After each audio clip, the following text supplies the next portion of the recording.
Welcome to Unshakable, the podcast that shares stories of resilience in the face of life's toughest challenges. I'm your host, Siviwe Shakes Soizwapi, and each week we dive into real conversations that not only inspire but help us grow, offering insights on how to navigate our own struggles with strength and purpose. Because resilience isn't about being unbreakable, it's about standing firm when life tries to shake you. This is Unshakable. Let's get into it. Hello, Unshakable family. Welcome to another episode. Today is Bok Friday, so that's why I'm in my green. I want to take this opportunity just to wish the Springboks everything of the best for tomorrow's game in Gqeberha. I know it's really going to be an incredible game. And speaking about Springboks, today our guest on Unshakable is a Springbok, a good friend of mine as well, but we'll get to him now. I just wanted to highlight that we are a couple of days shy until we are 4 weeks from when this incredible Unshakable journey started. I want to thank all 83 of you that have subscribed. We have 4 or 5 times more people that watch the videos, but I'd like to implore you to go there and subscribe. Don't just watch them and carry on with your day, but join the community. I think it's really something that is close to my heart, and it can have a massive impact in our community. Back to our guest, Rosko Specman, really good friend of mine, as I said. He's played all over the country. I think the Lions is the only team that he hasn't played for. So without any further ado, our guest today, Rosko Spec Magic. Shaky milkshake, baby. Thank you for having me. Welcome, my boy. It's really an honor just to be on your podcast. It will feel for me like every day sitting on the couch, have a coffee and a rusk. Yeah, that's the idea. Now we're just doing it with a few cameras around us, and now that's it. It's an incredible. I'm blessed enough to have a front row seat as a friend through your journey and your story. So I thought, why not put it on Unshakable and trusting that it will impact a lot of lives. I think where I want to start is, and I honestly don't know why I didn't know this, but what does Spec Magic mean? Funny story. A young kid at Kingswood College. When I went from Mary Waters to Kingswood College in 2008, every day before game day, you go in church service first, and then you leave your bag outside, and then one of the juniors will carry your bag to the change room. And then the first time I was like, hey, where's my bag, bro? Did someone steal my bag now? Because, I'm thinking, I'm from Mary Waters, so if someone take your bag, it's gone. Boots, everything is gone. This is the hood. That is the hood, but now I remember, hey, this is Kingswood College. So. So then I got used to it, and then finally I met the kid. I don't know what was his name. It's bad for me, but we were having conversation. I remember I gave him even a snack, one of my chocolate bars. Nice. And then I just said, listen, so what do you like about rugby in Kingswood? He said, the history, and he also want to play for the first team one day. Yeah. And then we were talking. I think into my third game, he was like, I have a name for you. Yeah. So now I'm thinking, this kid is going to come with a weird name. And then he's like, because your surname is Specman, why don't we say it's Spec Magic? Because you always do magic when you're on the field. And I was like, this kid is up to something. And then from there, I just took the name and just make sure every time when I have the opportunity to play rugby or do something in my career, I inspire some kid. Yes. Because of there's magic at the end. Nice. Everyone has magic in themselves. Nice. It's just someone needs just to give them the opportunity and chance, maybe. I like that. So a young lighty somewhere in Grahamstown came up with Spec Magic. So have you ever seen him again? Do you know what he does, where he lives? Well, if someone knows one of him, the kids from Kingswood or old students, please subscribe to Unshakable, and then that's how we can interact. We can track him down. Yeah. I'm actually happy we're getting to that, because that'll be cool for him as well to see what he's doing, and he's probably so proud of himself that he gave Spec Magic his name. What do you remember most about your days playing in the underprivileged environment? It was always, first of all, Shakes, I didn't like rugby in Grahamstown. So it was there, but it wasn't there. So, because back in the days, your dad was playing, my dad was playing for Border, and you always go and watch him, and you get to high school, guys are playing, your teammates is playing, your classmates are playing also. So now like, hey, you miss out on this thing. Let me also try this thing. Played under 15s, but just for fun. Got to my last 2 years of high school, then me and my dad went to this conversation. Like, I said, Daddy, I want to play this thing, but I feel I'm slow. So the old school. He said, listen, I have one How old are you? I'm here now, I'm 17. Okay. 17. So now I said, listen, there's a hill here in the bush. Yes. Called Self-Moord. Just think about the name. Self-Moord. It's self-moord, isn't it like suicide? You see. Yeah, it's suicide. So now I said, listen, let's get a few tires. There is some bricks lying there. And that's how we're gonna increase your speed. Doing this thing every day now. The guys is playing touch, I can't play touch. Because I said, listen, you need to take you to the next level. You need, if you want speed, you need to have discipline. Every day, shine, rain, I'm going. So finally I'm getting tired of this thing because I don't see the speed coming through. At the end of the beginning of the year, it's athletics. So I'm like, okay, now let me see now if this thing is working. Surf, went to athletics. I just blow my mind. I'm like, hey, how can this thing is working now? Now everyone wants to buy in. Now I even have a gang. They want the secret. They want the secret. I said, listen, it's just self-moord. You just come to go kill yourself. That's it. Did your dad name it, or is it known in Grahamstown? I think known in Grahamstown is self-moord. But the nicest thing about the O was also doing this thing. So that was a challenge for me. If this Bali can do it, who am I not to? And then from there, he's like, listen, I'm going to be 10 meters in front of you. Now he's testing you. You must chase me. And he's bragging right side. You get home, they're always bragging. Now I'm feeling. And I was like, okay. Even though he had a head start. You see. But check here, so is it every day? What about school? You said every day. Is it after school? After school? After school. Okay. Homework, same time. Okay. Just chow. The O said, listen, you don't eat too much also. Because you never know what can happen in self-moord. You see. So that was the thing. And then went to athletics. It's like, okay, this thing is working.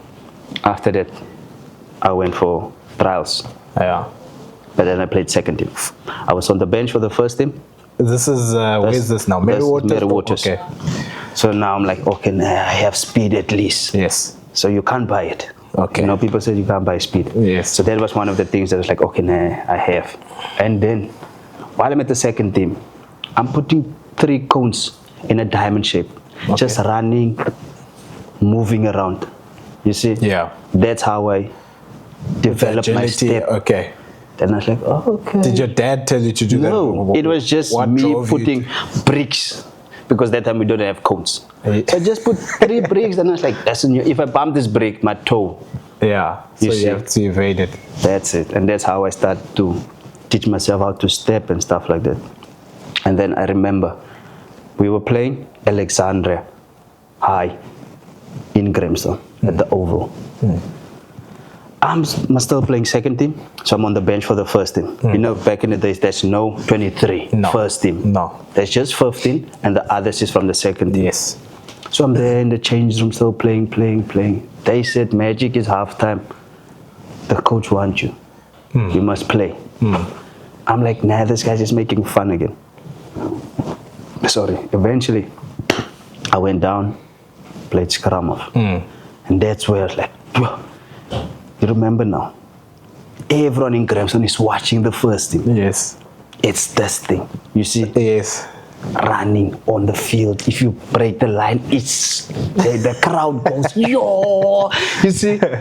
And that's where I think, like, I like this feeling, man. Yes. where I entertain people. Nice. You see, and I think from there, I was like, yes, maybe, but let's see next year, because now, next year I don't know what to do. Yeah. Then the year went on. I think we played our second last game against Kingswood College. Yeah.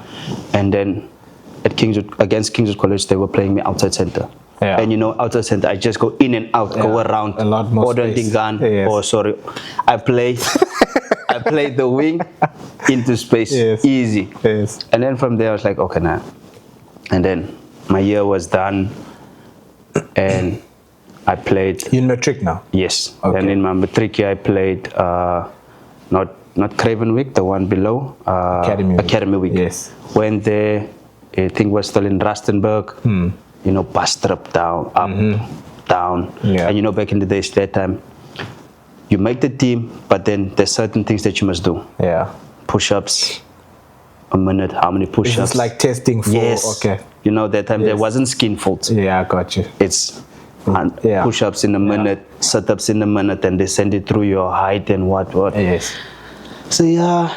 The metrics. Yes. But also with that, now, I don't know if it's still like that. That time you still had to get funds. I think it was 2,000 to get your kit and what. It's like you buying your kit, but you already made the squad. So then raffle up, send it around.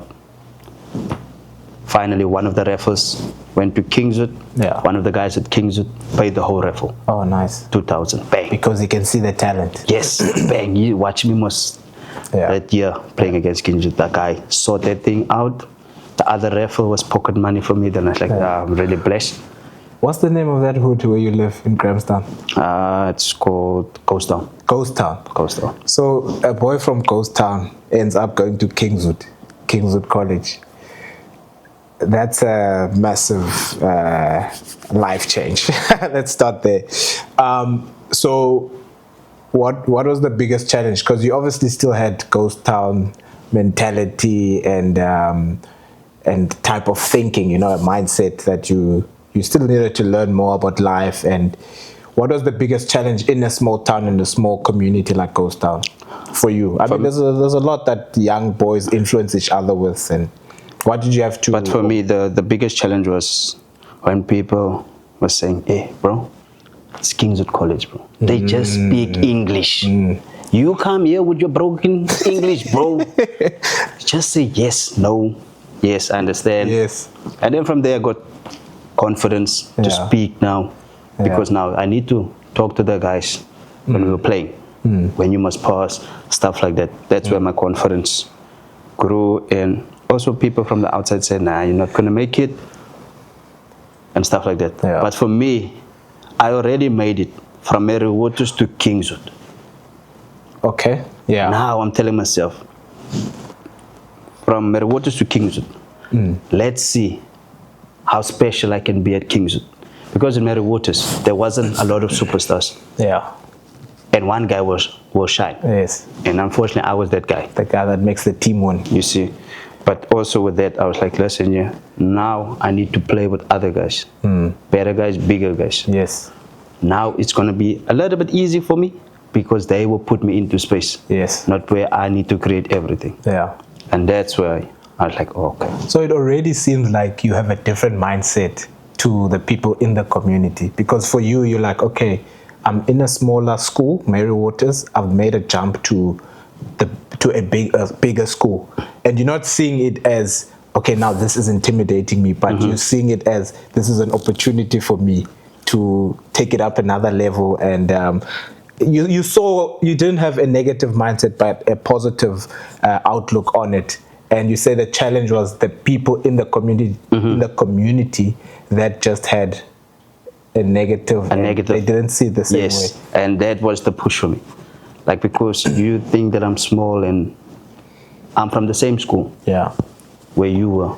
But you had all the talent, but you didn't use it. Now you want to drag me down with you. I'm going to show you, listen, this guy, Rosko, he's going to show. Yes. He's going to be the light. Yes. In Grahamstown. Nice. Actually, I met your dad and I knew him. And I'm pretty certain that a lot of that mindset that you had came from him. And I'm not gonna cry now. I'll be emotional now. I'll try not to make you cry as well. But he obviously passed away a couple of years back, and him having the opportunity to watch you become a Springbok Sevens player, watch you become a Bok as well, a Springbok 15s player. He watched you he was at your wedding. He got that opportunity as well, and saw you start your own house and your own family.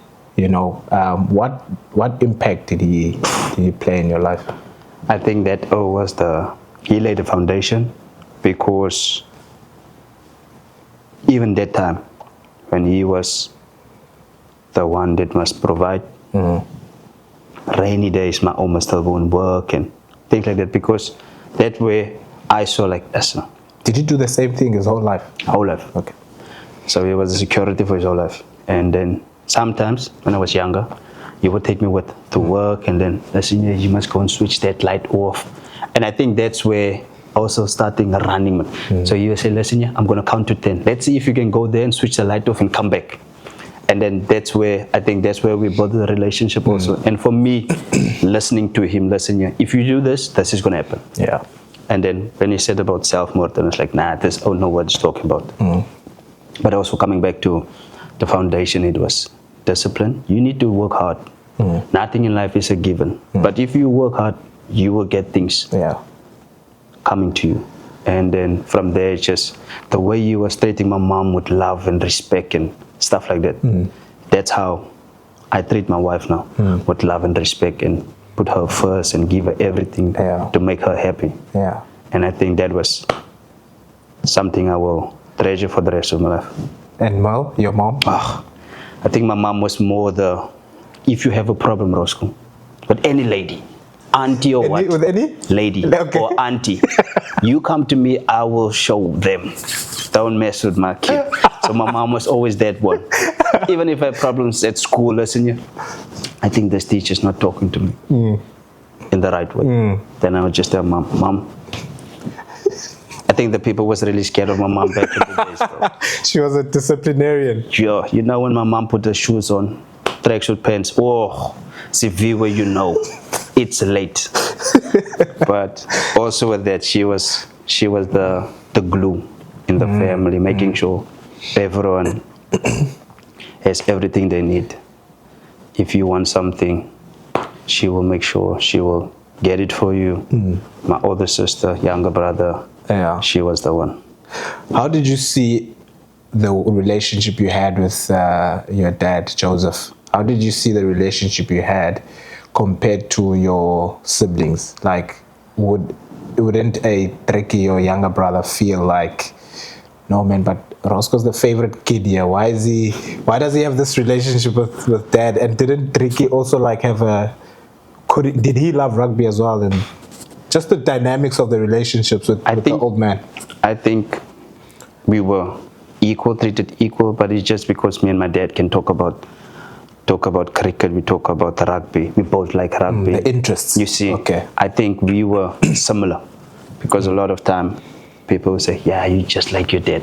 You see, you hard-headed, stuff like that. And I got you. What me and my dad had, he was the guy telling me, listen, there's something special happening next year. And I'm thinking, man, this is always talking. Is he going to give me something? Buy me a bicycle or something? Then he told me about the Kingswood gig. He keep it under GZ for the whole year. The following year, the OJ said, hey, I forgot to tell you this thing. This guy from Kingswood came to me, asked me. He knew this whole time. Look here, there's opportunity there by Kingswood.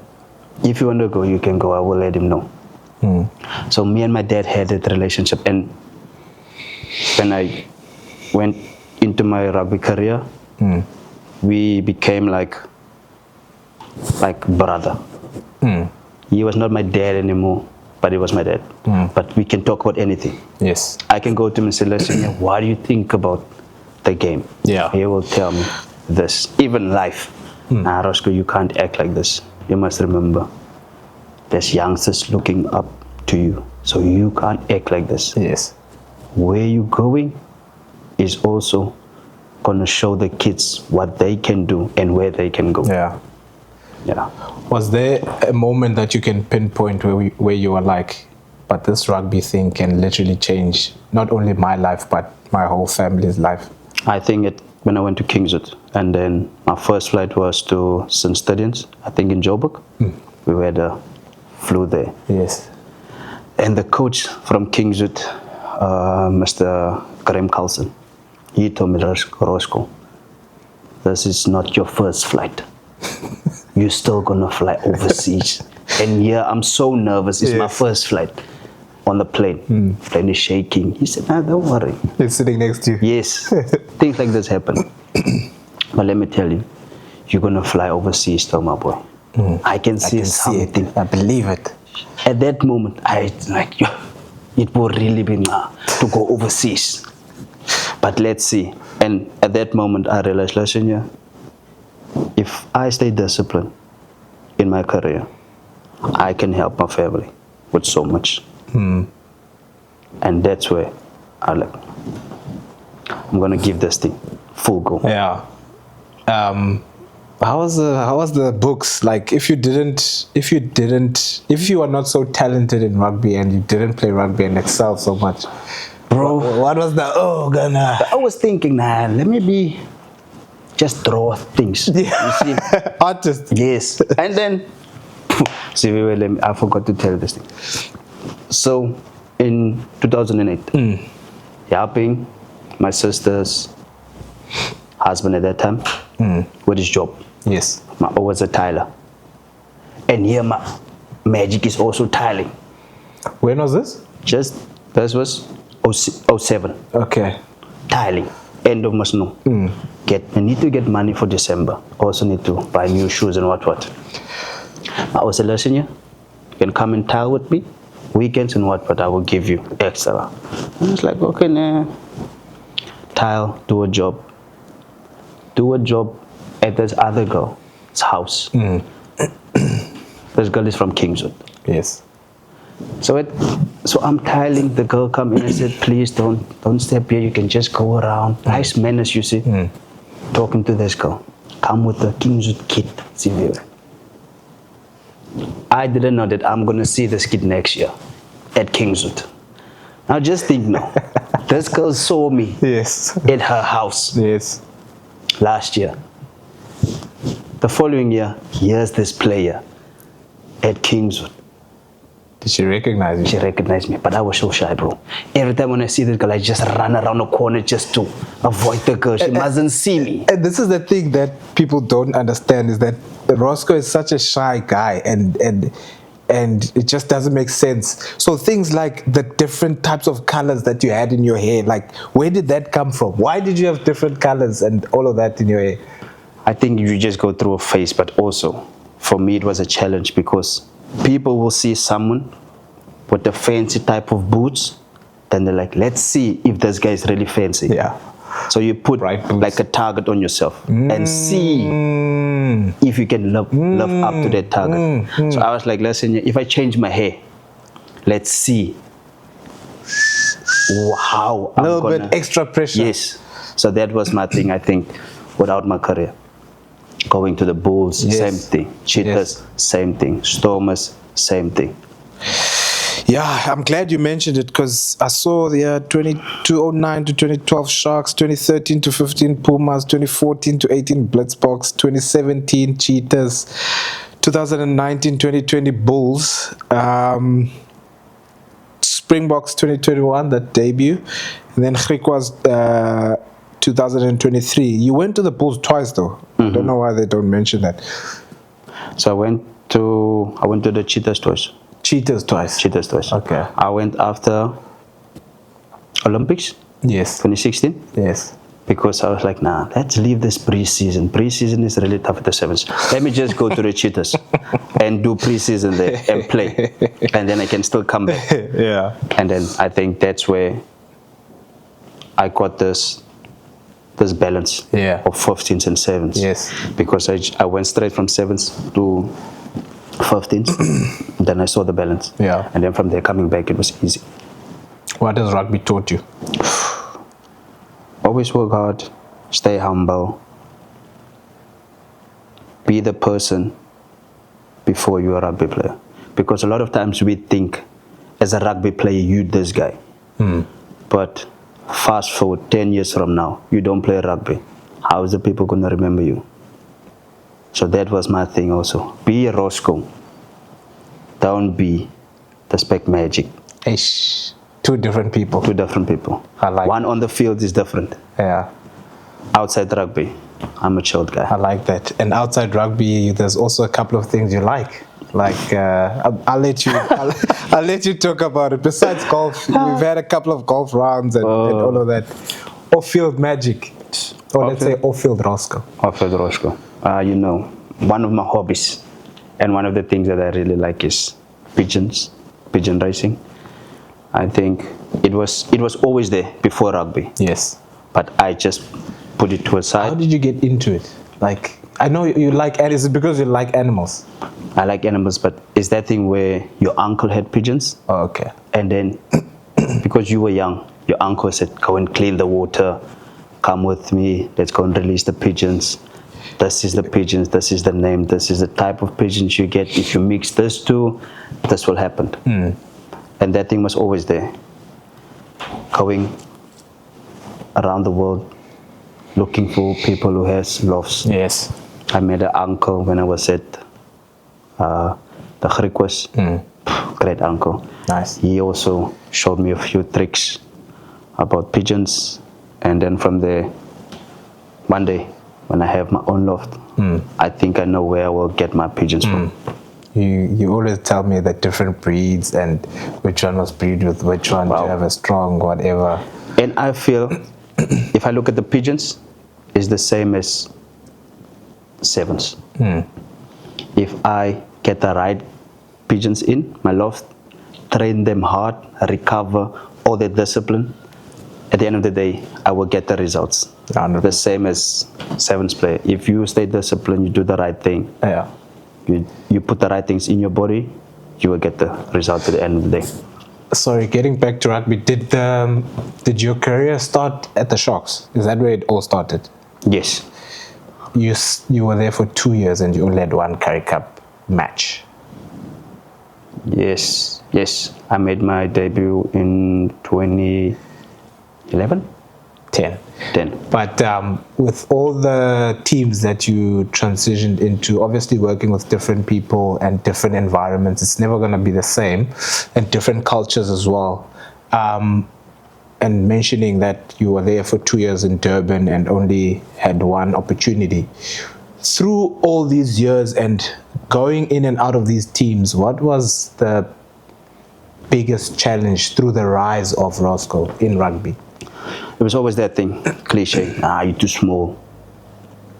Yeah. That was the thing, back in the days. Now it's no more. It's become, there's a lot of people that have debunked it. Yes. So now there are people that were saying, listen, this guy was too small. They are the guys that believe in you.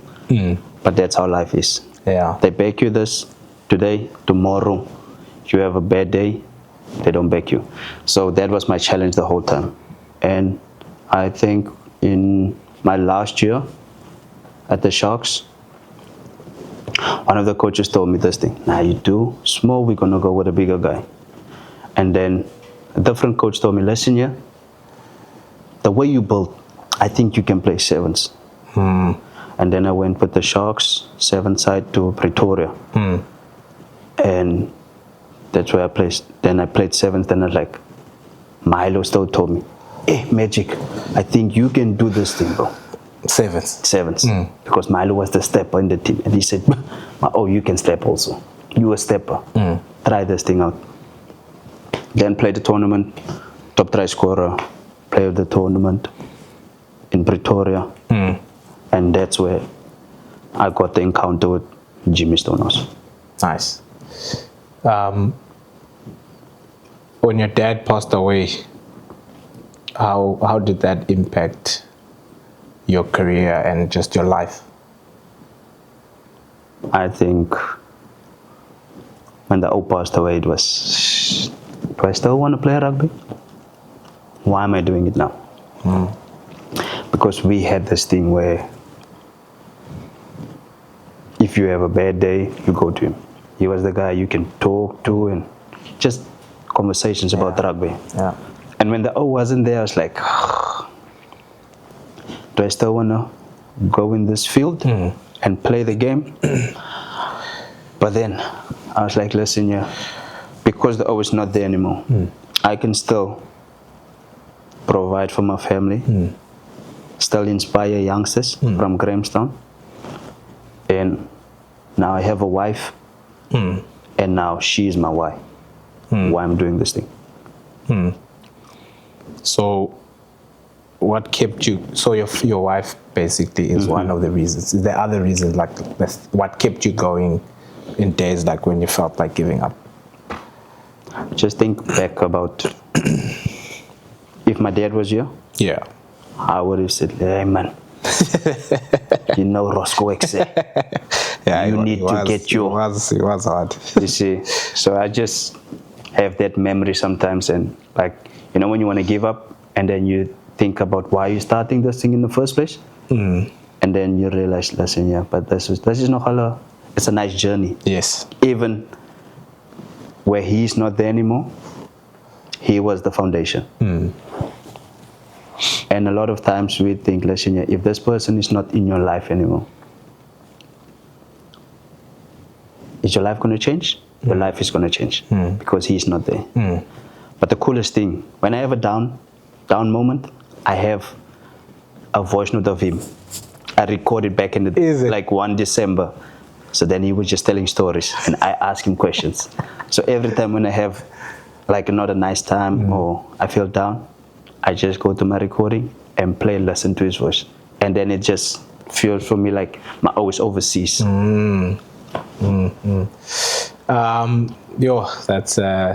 That's very special and a really cool thing to have. One thing I wanted to ask, while you are in rugby, before I get to that, I want to know, like, before a game, you obviously called him and had a chat with him. This is actually becoming a lot more about your dad. I think it's because I know the thing that drove you the most in how you got to where you are today. The phone calls, what did he say before a game? I would just talk and he just said, listen, today is the day. Let's see if you can go 2 tries, 3 tries. Kept on challenging. Yes. Let's see if you have magic. Okay. You see, that's where I can't disappoint the magic. Let's see. Yeah. Let's see, Rosko Specman. That was his word. Let's see what you can do, Rosko Specman. Getting into the industry itself, do you think that rugby in South Africa is doing enough to find and nurture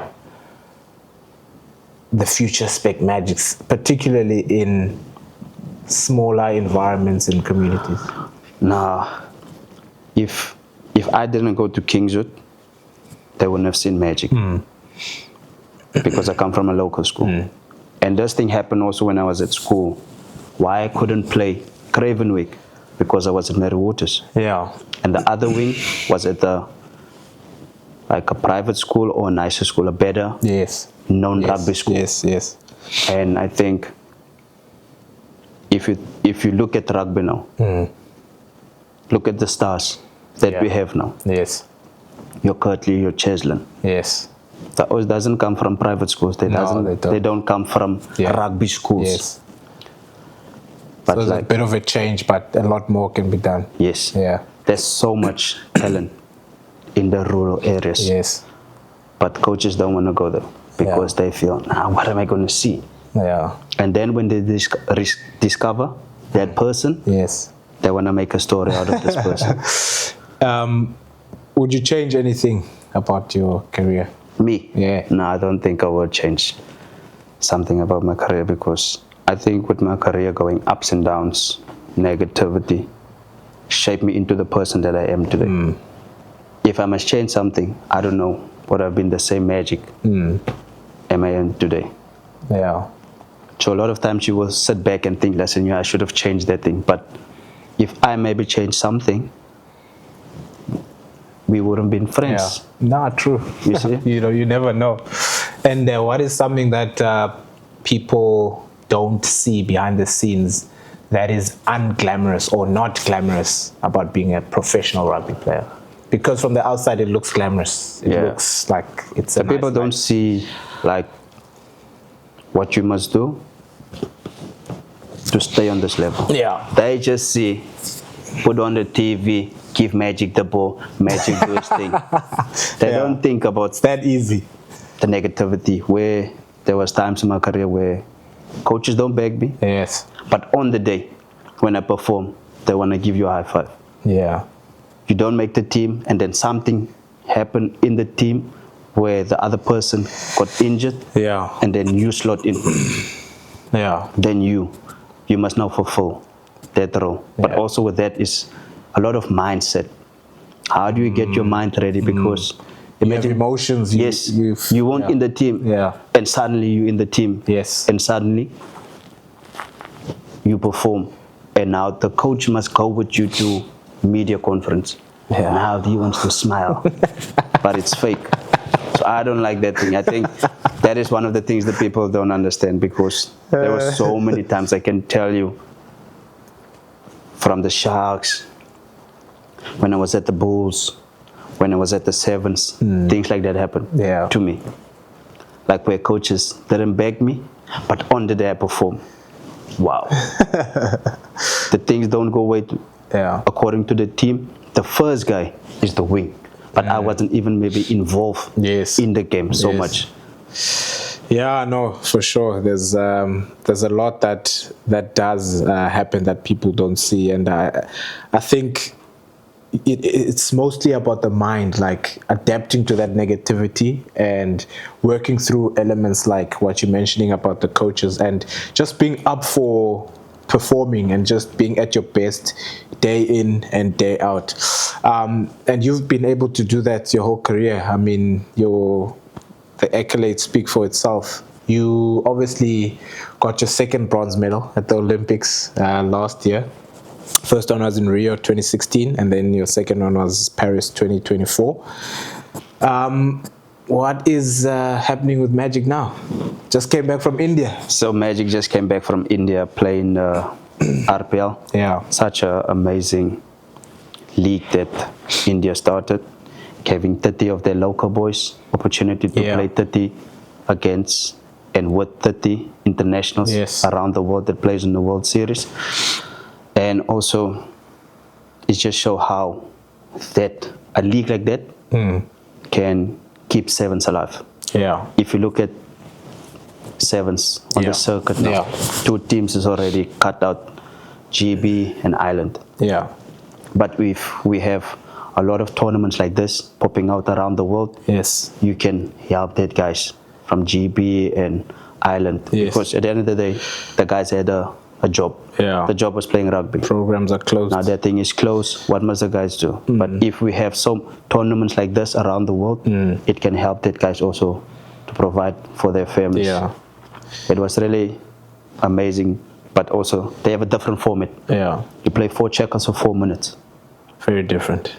Only 3 internationals, 2 bridge players, and 2 local players. Yes. So the challenge was that how balancing it all out, because it's different skill levels and different game plans. I think the toughest thing was just some countries,